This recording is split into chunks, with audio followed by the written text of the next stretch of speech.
Hello everybody, this is Inferiority Complex, and today we are going to have a little bit of a look at the new skill system that Star Trek Online has brought with its Season 11.5 patch.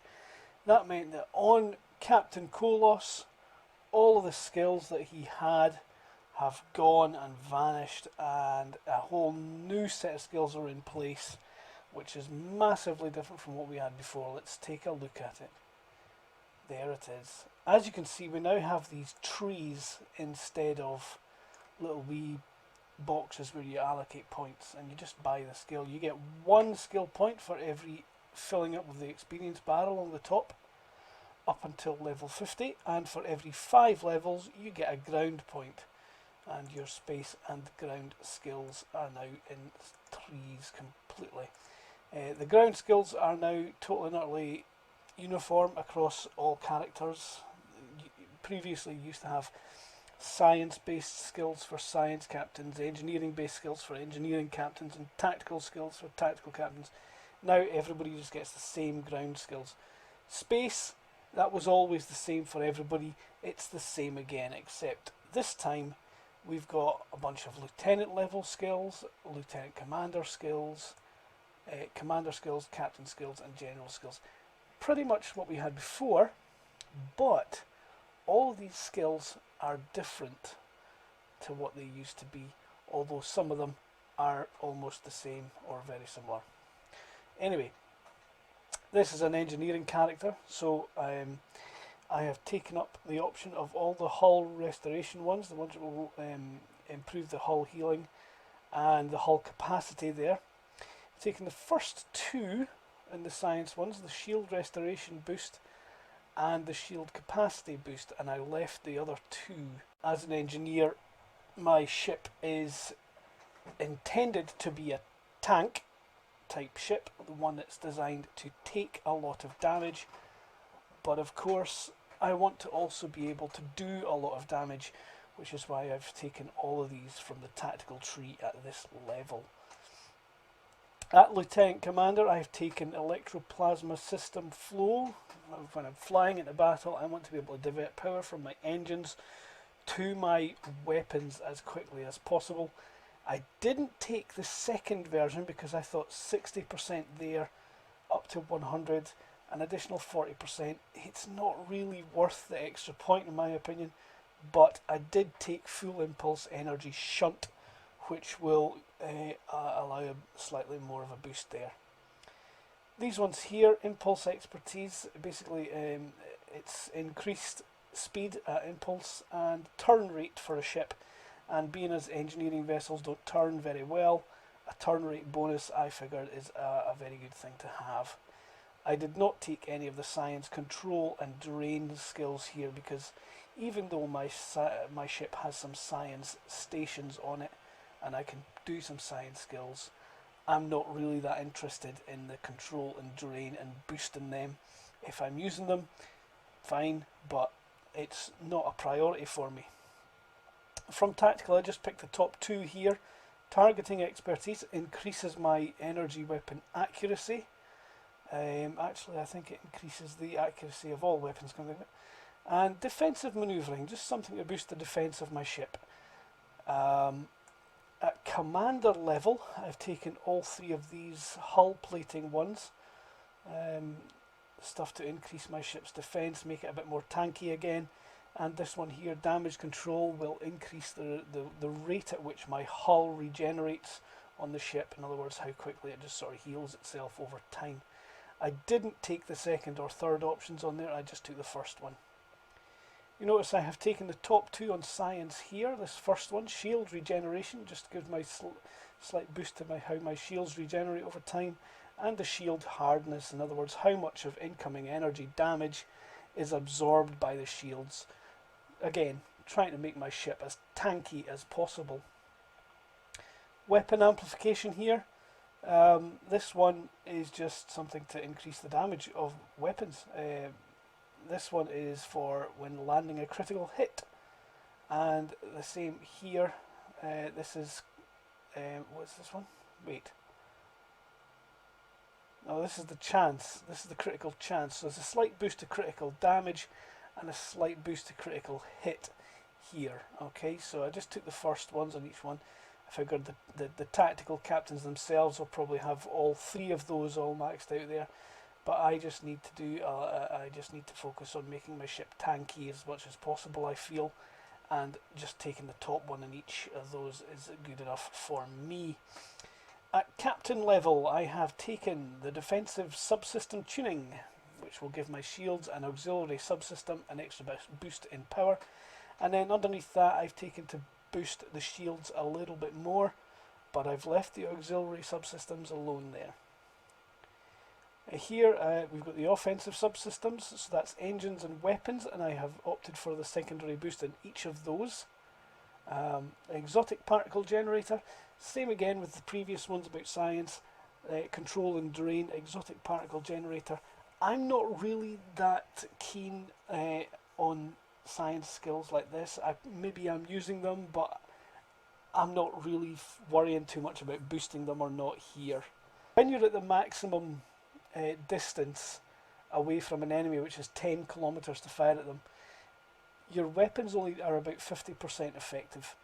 So adding that skill makes them lose only 40%, so it's 60% effective. This is a 30% loss, so that's 70% effective. And if I was to take the third one, my weapons would be 80% effective. And the closer I get to an enemy, of course, the better it is. I think the distance at which your weapons are always fully effective is 2 kilometers.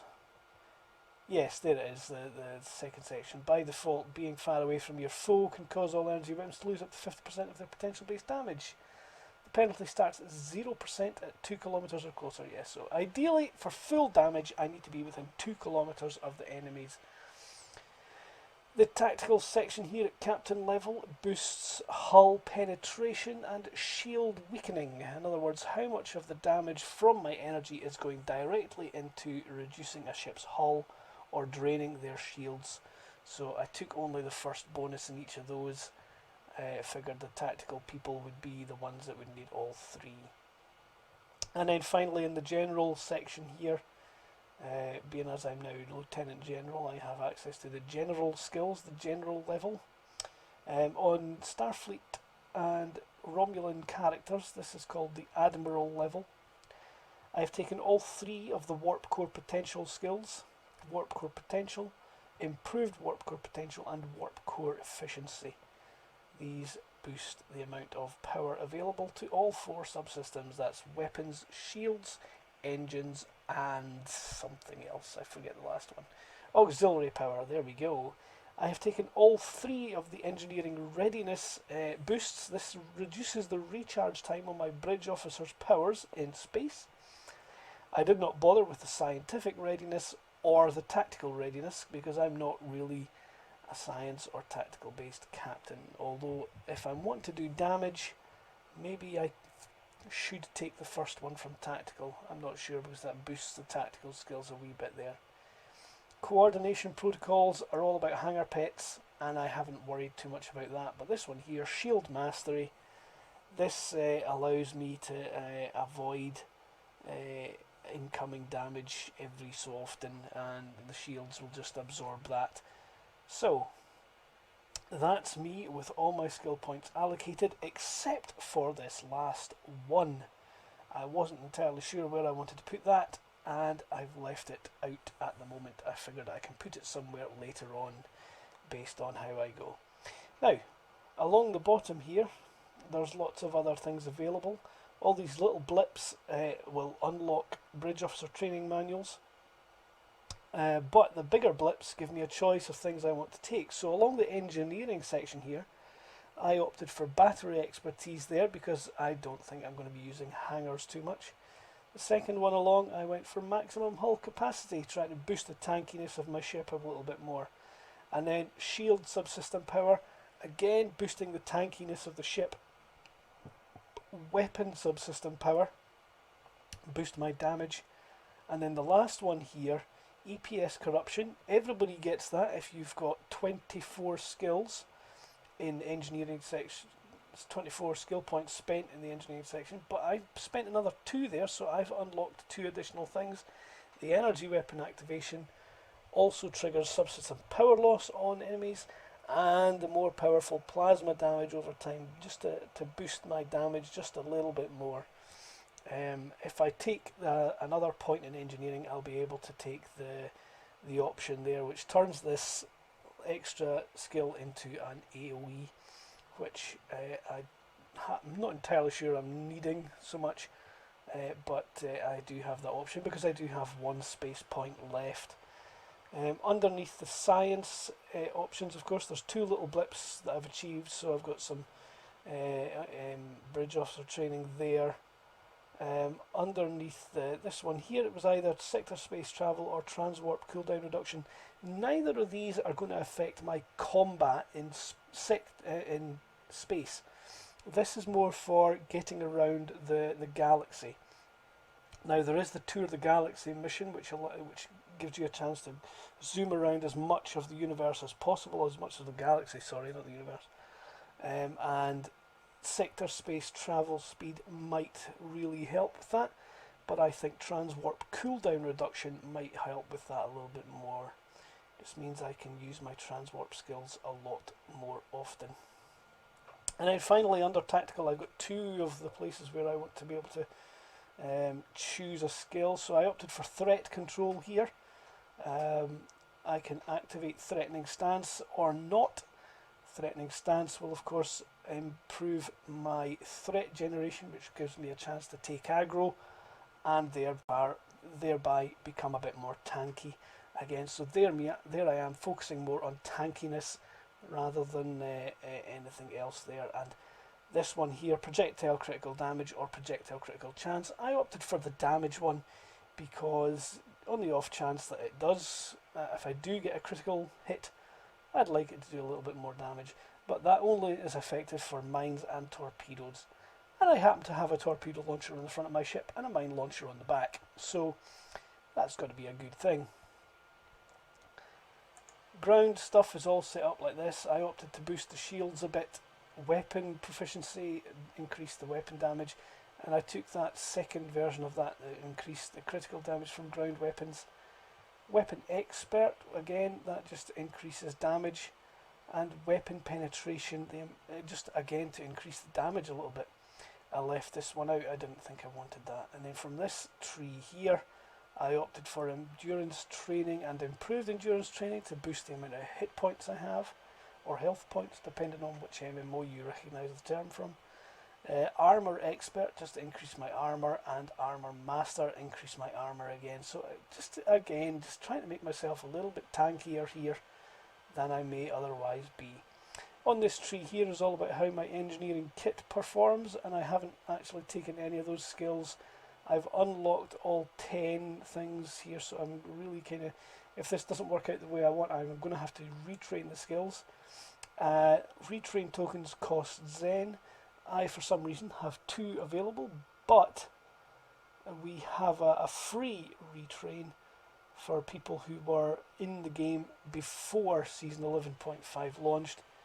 You get a free retrain option, which you can only use once. So if my skills don't work out as well as I'd hoped, I've got that option available. Anyway, there we go, that's all my skills. We'll see how this works out for me in the next video. I'll see you next time. Bye for now.